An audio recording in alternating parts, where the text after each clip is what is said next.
I just got finished watching M. Night Shyamalan's latest movie, Trap. I'm going to say a few things about this movie, and I'm going to say, I'm going to thread the needle here because I want to say what I have to say without actually spoiling anything. And I think I can do it. So I'm sure that there will be a lot of criticism of this movie because Shyamalan's movies are almost always criticized, or almost always,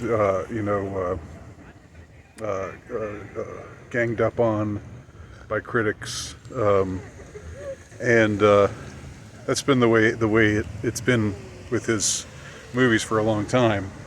And it's sort of widely believed that he's just a hack. Just a gimmicky hack. The thing is, he is prone to gimmicks. I don't think he's a hack at all. I think he's quite talented and quite the auteur. But I think he uses gimmicks for his own advantage. He uses them for his own purposes, and so he's kind of like the main character of this movie. He's kind of an evil genius in that sense. Not really evil, but devious. A devious genius. I mean, the character in the movie is evil, but Shyamalan is just devious. He puts on the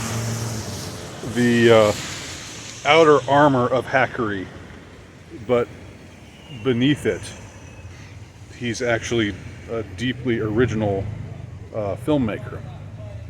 That's what I think of Shyamalan. If you disagree, whatever. But I've been in his corner for a long time. Ever since the critics turned on him, like around the mid-aughts. And I remember exactly when it was right after The Village, Lady in the Water, that era. He sort of became this hated figure. They loved him. They loved his first two movies, and then they gradually, the consensus grew that he was just, like I said, just a hack. All right, so what can I say about this movie, Trap? I think that a lot of the criticism that you'll hear of this movie is true. I think it is gimmicky. I think it is contrived. I think it's unbelievable in a lot of ways. The twists and turns, one could object with some justice that they're not really, not all of them are that credible. But I think the movie is more than redeemed by two things. The first of them being the performance of Josh Hartnett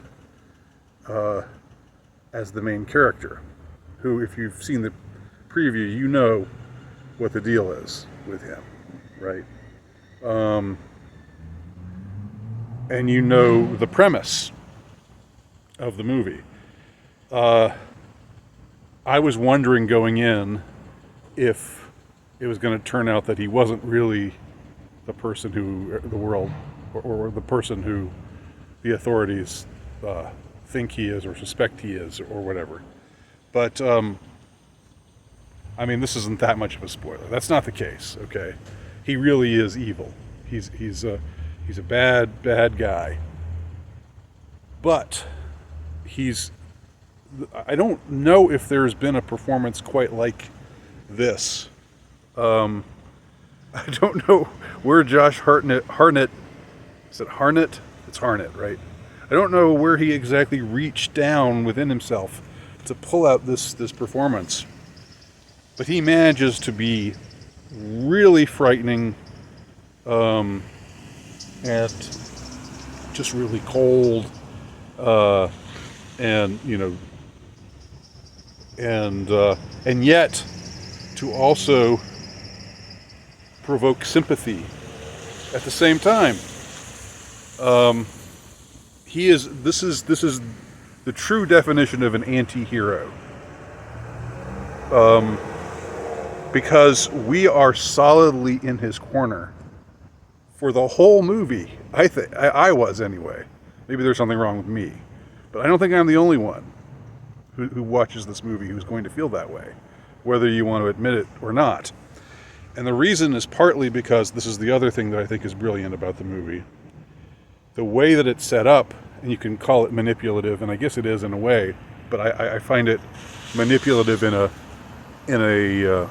refreshing way, because when you have an evil person, but you put him in a situation where we see things from his perspective, and he is outnumbered and outgunned, and just surrounded by people who want to do him in.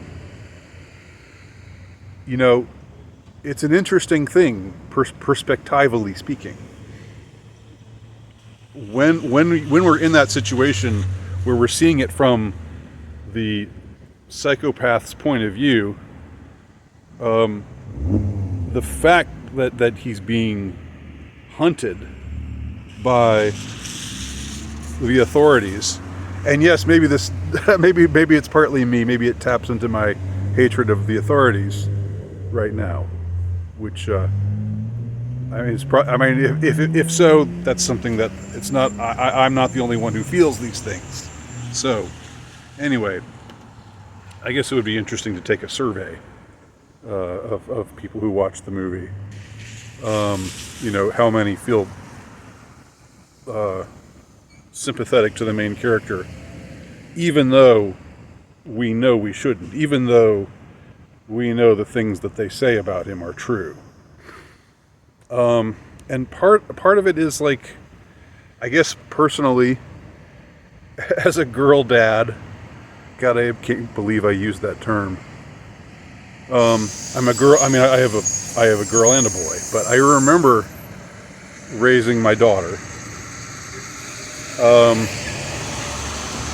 and I remember being with her during times where things were difficult for her, and just loving her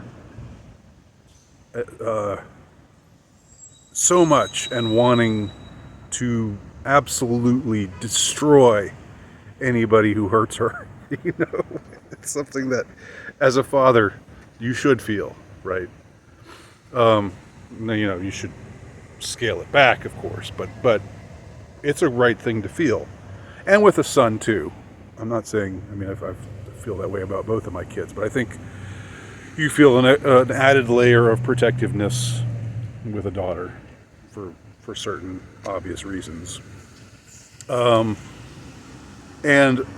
that's the thing about this character, is he, for everything that's wrong with him, for all the bad things that he's done, he truly loves his daughter. He truly loves her. And his son. We also find out later that he has a son. He loves his children. And it's like this split, you know, as he says, it's my two worlds, you know, I need to keep my two worlds apart. There's the world where he's this villainous, murderous creep, and there's the world where he's the family man. And both of them are sincere. And so I'll just say this, without spoiling anything, I will just say this. I think Shyamalan knows what the viewer wants to see. And he knows that what the viewer wants to see, as opposed to what the viewer, you know, maybe thinks he ought to see. And in the end, he gives you what you want.